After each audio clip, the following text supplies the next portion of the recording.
There's quite a few ways that you can pull off the Bevel and Emboss effect in Illustrator. One way that I usually prefer is, as you mentioned, the brute force method, where you individually go through and create the shapes that are kind of required. Smart guides are kind of imperative for this. You can kind of see here where all of these separate shapes are literally that, just separate shapes drawn in to kind of mimic that. But there are a couple ways that you can go about cheating and pull off the same effect. So let's create a shield real quick.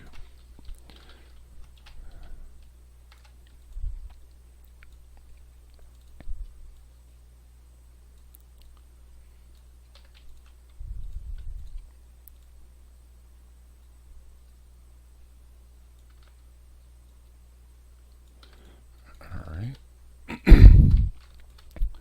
So we got the basic shape. Let's extend that out, be pretty close to what you have. So let's go with the simplest method.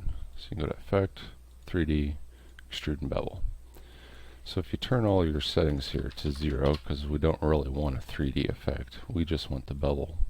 Come in and choose Classic, and hit Preview, and OK.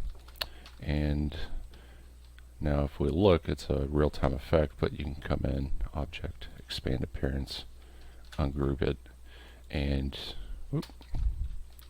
let's ungroup it multiple times, and you'll have the look that you're going for.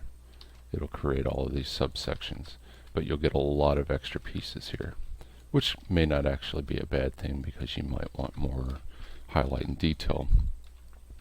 Another way that you can go about doing this is create a guide. So let's say we want to move by that far. So if you hold down the Alt key, Shift drag, let's copy those, paste in place. I'll do it again. Sorry. Paste in place. Move by the same offset. Copy that. And now we've got kind of a general approximation that you can use to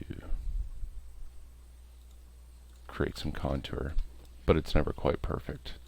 I usually recommend that you just brute force it. Take the time to go the long way. You'll end up with a lot more control over the object.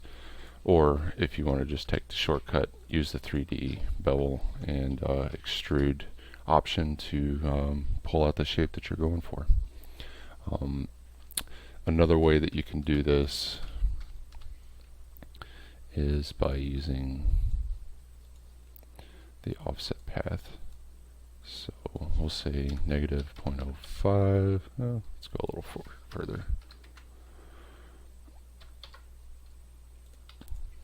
And we'll give this a different color. Blend and make. So now it's a little bit smoother of a transition, and you don't get the actual directional highlights that you would get from above and below, but you can actually play around with the gradients and pull off some decent transitions. Let's reverse that. And you can get quite a few effects that way. So play around with it, see what works for you. I usually suggest just taking the time, do it the long way, and you'll end up with a lot more control in the end. Hope that helps.